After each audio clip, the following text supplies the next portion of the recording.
swings back here in the walk is when each hind foot is coming up underneath you and stepping, right? So that really you want to get to the place where you're able to also accentuate that piece, and that when you just accentuate the forward, right, that you kind of shut down his back and shut down his hind legs by accident, or don't give him as good access. It's like the place where he arches his back up into you in the walk, like you get a little crunch down on that and it doesn't give him the freedom to push up into you. That's better. Good.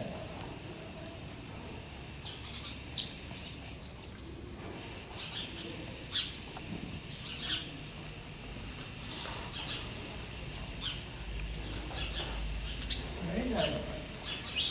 That's better.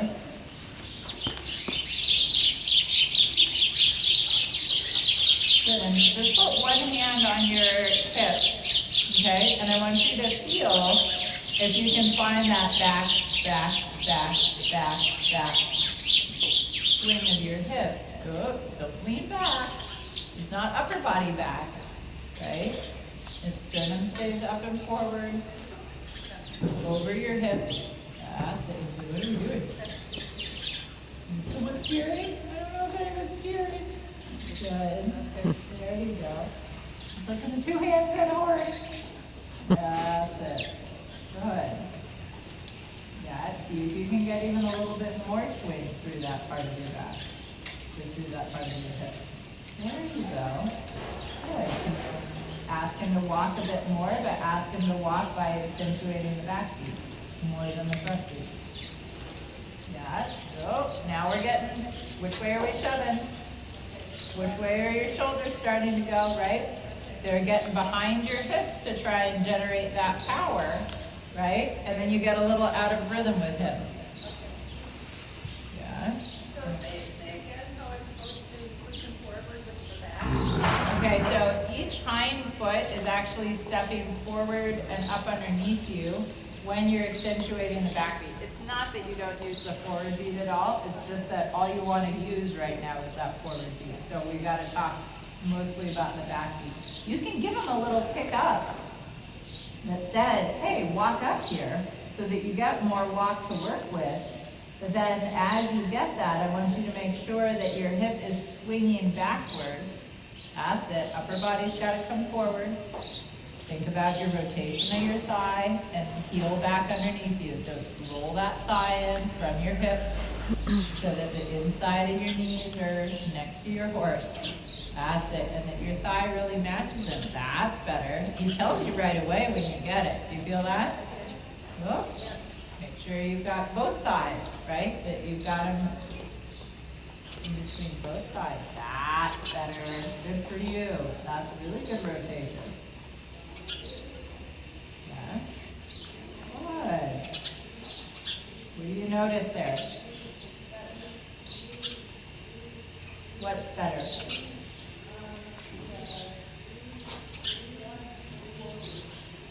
Yeah.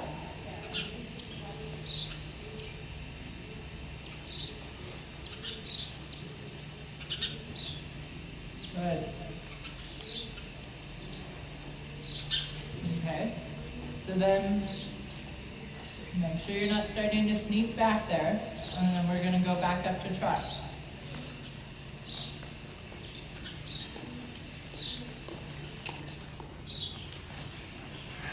Good. I want you to see how readily you're able to re-find your butt sticking out spot.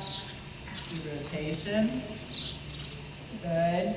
You're sitting up so that your hips can drop down from your sternum because you're carrying your upper body. That's it. Just you're able to operate under that. And that you've got a good reach back and a good taking him forward. That you got to give yourself enough trot to work with that you have time to get all the way up and all the way down. And all the way up and all the way down. That's it. So that he fills out the full range of his stride, right? That you're not a little bit limiting that and limiting his back use. That's really good. That trot has a lot more ground cover to it. Good.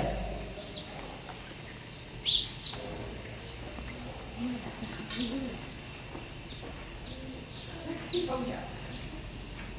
Yes. Up and down. Super. Is that getting easier to find? Good. And right there, when he starts to lose just a little bit of power, that's when you're going to have to get a little quicker at maybe giving a small bump with the leg and making sure that you don't go to getting behind your butt to try and get that power again. That you have to be more like, hey, come up here underneath me, like fill this space up, and not let him sort of suck you into getting like behind your butt and foot forward, trying to push him forward. Does that make sense? That you have to have more of a come with me versus a like, go out there, go by yourself. That's it, and then change directions. Good, okay. Keep trotting, keep your rhythm. That's it.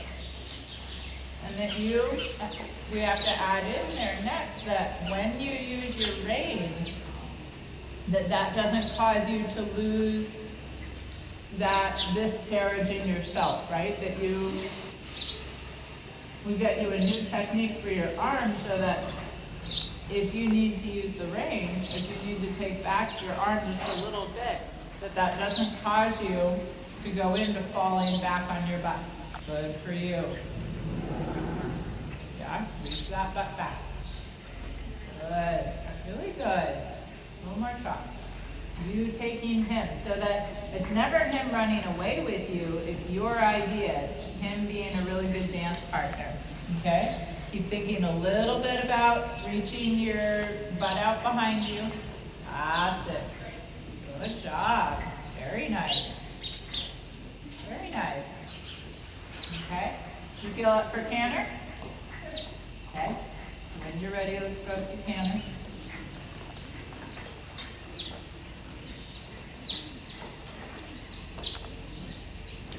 Now, same thing here. Reach your butt behind you, get that inner thigh rotation so that your legs are more push shaped. Yeah, toe in, heel out. Turn your thigh in. You got to get that right thigh under control. Your left thigh is pretty good. Your right thigh likes to kind of like point out into the ethos on the outside, particularly when it's on the outside of the circle. Okay? Look down at your right knee. Can you tuck that sucker in? Yeah? It's like having a party out there all by itself, catching some wind. That's it. There you go. Good for you.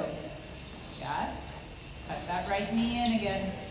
That's it. That's going to help keep your feet back. Yeah, ride them a little straighter between your two sides.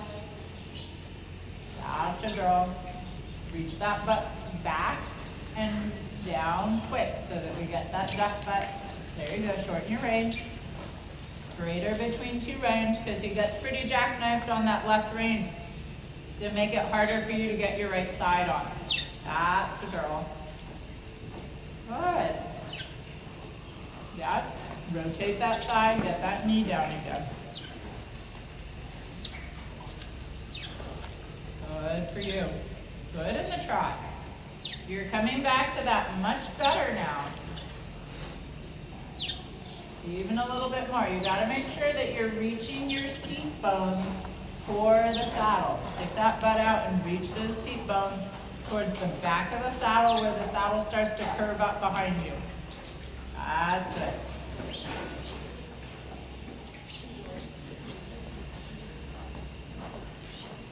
Good. Good job. A little less bend if you can. There you go. Yeah. Keep your body forward, your leg back underneath you. Lots of inwards rotation so that ideally, when I see you head on, I don't want to see your knees sticking out and I don't want to see your toes sticking out. I want those toes pointed forward parallel to the sides of his body so that you're using the inside of your calf and the inside of your thigh against him versus a little bit the back of your calf and the back of your thigh. Does that make sense? I know, I'm throwing a lot at you. Straighten in between the two reins. You've got him so crooked he can barely stay in canter there. Okay, ride him straighter on your right rein. That's better. Yeah. You can bend if he's gonna look at something, but now shorten your right rein. Regulate the tempo through your outside rein a bit more. And keep that outside seat bone reaching back. Straighter. Good. Good. Good. That's better. That right seat bone reaching back to his right hind. Straighter to the right rein. That's okay. Good job.